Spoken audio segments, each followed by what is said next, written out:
حضرت عبدالقادر جیلانی رحمۃ اللہ علیہ کا بچپن سفر اور اللہ کا کرم۔ یہ کہانی اسلام کی ایک عظیم شخصیت حضرت شیخ عبدالقادر جیلانی رحمۃ اللہ علیہ کی ہے، جنہوں نے سچائی، ایمانداری اور تقوی کا سب سے اونچا درجہ دکھایا۔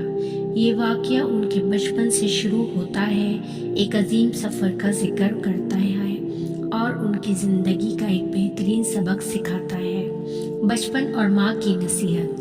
بغداد کے قریبی علاقے گیلان میں ایک ماں اپنے چھوٹے بیٹے عبدالقادر کو پیار سے گلے لگا کر کہہ رہی ہوتی ہیں، بیٹا سچائی کا دامن کبھی مت چھوڑنا، ہر حالات میں اللہ کا بھروسہ رکھنا۔ حضرت عبدالقادر رحمۃ اللہ علیہ کا بچپن ایک شریف اور ایماندار گھرانے میں گزرتا ہے۔ ان کے والد ایک بزرگ شخص ہوتے ہیں جو بچپن ہی میں وفات پا جاتے ہیں۔ ان کی ماں ایک نیک اور تقوی والی عورت ہوتی ہیں۔ ایک دن چھوٹے عبدالقادر رحمۃ اللہ علیہ نے دیکھا کہ ایک بیل کھیت میں بنا اجازت کے گھس کر چارہ چر رہا ہے۔ وہ فوراً اس بیل کے قریب گئے اور اسے بھگا دیا، لیکن پھر ان کے دل میں ایک آواز آئی، تم نے اس بیل کو تو روکا، لیکن تمہیں خود بھی تو اللہ کا حق ادا نہیں کیا، تمہیں علم حاصل کرنا چاہیے۔ یہ سوچ کر انہوں نے اپنی ماں سے گزارش کی، ماں میں تعلیم حاصل کرنا چاہتا ہوں، میں بغداد جاؤں گا۔ ان کی ماں رو پڑی، لیکن انہوں نے کہا، بیٹا تم ضرور جاؤ، مگر ایک بات یاد رکھنا، کبھی جھوٹ مت بولنا، یہ تمہارا وعدہ ہے مجھ سے۔ ماں نے ان کے کپڑوں میں 40 دینار چھپا دیے جو صرف ان کی ضرورت کے لیے تھے۔ ڈاکوؤں کا حملہ اور سچائی کی طاقت۔ حضرت عبدالقادر جیلانی رحمۃ اللہ علیہ کا بغداد کا سفر شروع ہو گیا۔ سفر کے دوران ایک جنگلی علاقے سے گزرتے وقت اچانک ڈاکو حملہ کر دیتے ہیں۔ یہ ڈاکو راہگیروں سے مال لوٹ لیتے ہیں اور سب کو ڈرا دیتے ہیں۔ جب ڈاکو عبدالقادر رحمۃ اللہ علیہ کے پاس پہنچتے ہیں تو ایک ڈاکو غصے سے پوچھتا ہے، او لڑکی، تیرے پاس کیا ہے؟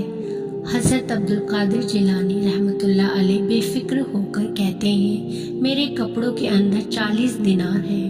ڈاکو ہنسی اڑاتے ہیں اور سمجھتے ہیں کہ یہ مذاق کر رہا ہے۔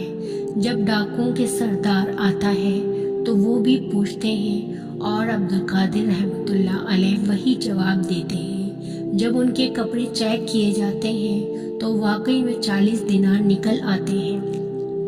ڈاکو حیران ہو جاتے ہیں اور سردار غصے میں پوچھتا ہے، او لڑکے، تجھے پتا ہے کہ ہم ڈاکو ہیں، پھر بھی تم نے سچ بولا؟ عبدالقادر رحمۃ اللہ علیہ مسکرا کر کہتے ہیں، میری ماں نے کہا تھا کہ کبھی جھوٹ مت بولنا، میں نے ماں سے وعدہ کیا تھا، میں یہ وعدہ کیسے توڑ سکتا ہوں؟ ڈاکو کا سردار رونے لگتا ہے اور کہتا ہے، ہم تو اتنے سالوں سے اللہ کا حکم توڑ رہے ہیں اور یہ چھوٹا لڑکا ایک ماں کا وعدہ نہیں توڑ رہا۔ پھر سب ڈاکو توبہ کر لیتے ہیں اور اپنی لوٹ مار چھوڑ دیتے ہیں۔ یہ ایک عظیم سبق تھا سچائی اور تقوی کا۔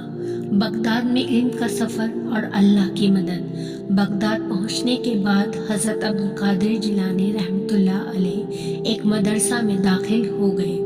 علم کی تلاش میں انہوں نے بہت محنت کی، مگر ان کے پاس زیادہ پیسہ نہیں بچا تھا۔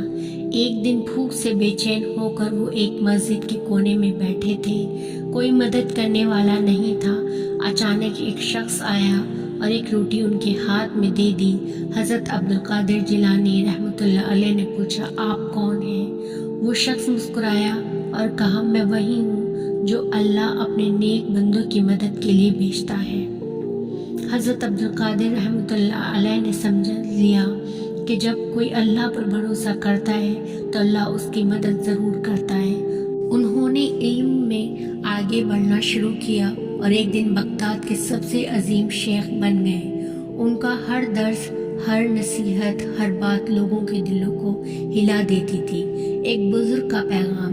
حضرت عبدالقادر جیلانی رحمۃ اللہ علیہ کی شان اتنی بڑی ہو گئی کہ لوگ دور دور سے ان سے ملنے آتے تھے۔ ایک دن ایک شخص ان کے پاس آیا اور بولا، آپ کی سچائی نے مجھے اسلام کی حقیقت سمجھائی۔